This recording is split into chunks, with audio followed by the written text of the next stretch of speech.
അമ്മ അമ്മ എനിക്കൊരു കഥ പറഞ്ഞു തരുവോ? ഏത് കഥ? രാമായണം. രാമായണത്തിലെ കഥയൊക്കെ നമ്മളെ കൊണ്ട് പറയാനൊക്കും, അതൊത്തിരി ഉണ്ട്. അമ്മ വൈകിട്ട് ഭാഗവതത്തിലെ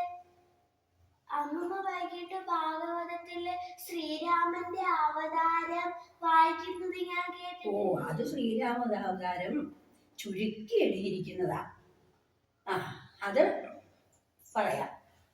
ആട്ടെ, ഞാനൊരു കാര്യം ചോദിക്കട്ടെ?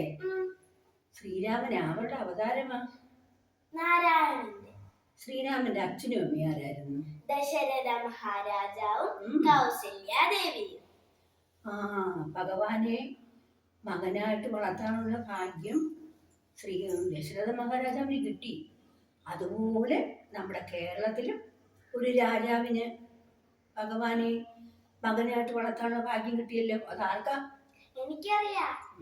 അത് പന്തളത്തെ മഹാരാജാവിനാണ് അയ്യപ്പനെ വളർത്താനുള്ള ഭാഗ്യം കിട്ടിയത്.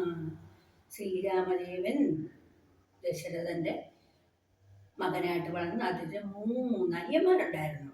അതാരൊക്കെയാ? ലക്ഷ്മണൻ, ശത്രുഘ്നൻ, ഭരതൻ. 3 അനിയന്മാരുണ്ടായിരുന്നു. പക്ഷേ എനിക്ക് ശ്വാസമുട്ടലുള്ളതുകൊണ്ട് ശരിക്കും പാടാൻ ഒക്കും അറിയത്തില്ല. അമ്മയ്ക്ക് കഴിയുന്ന അത്രയും പാടിയാ മതി. ഞാൻ ശ്രമിച്ചു നോക്കാം. ശ്രീരാമ രാമ രാമ ശ്രീരാമചന്ദ്രായ ശ്രീരാമ രാമ രാമ ലോകാഭിരാമ ജയ ശ്രീരാമ രാമ രാമ സീതാപതേ രാമ ശ്രീരാമ രാമ രാമ രാവണാന്തക രാമ സൽസേവ്യനാമവൻ ഭാഗ്യവാനാകയാൽ ലോകൈകനായകനായ നാരായണൻ ലോകരക്ഷാർത്ഥം ദശരഥപുത്രനായി രാമനാമം പൂണ്ടവതരിച്ചിടിനാൻ. രാമസഹോദരന്മാരുണ്ടു 3 പേർ, ശത്രുഘ്ന ലക്ഷ്മണന്മാരും ഭരതനും.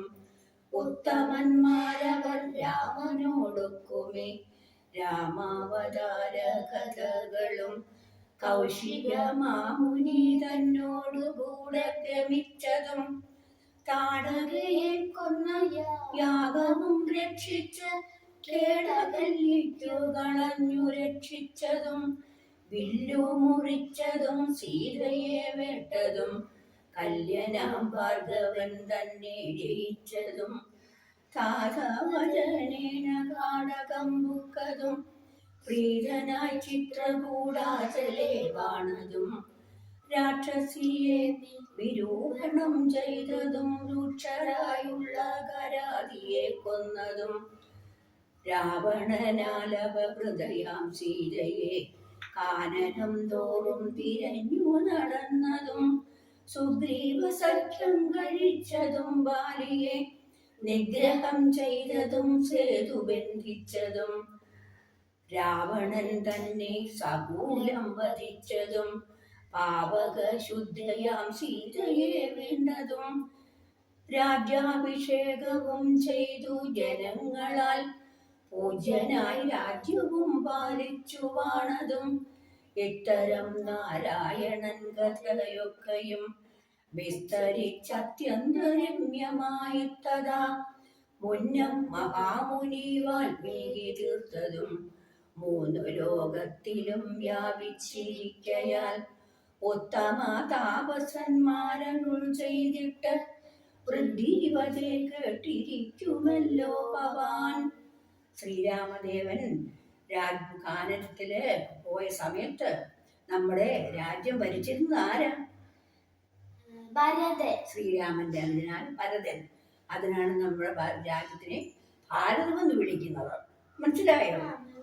ഭഗവാൻ വലിയ ദയാലുവായിരുന്നു.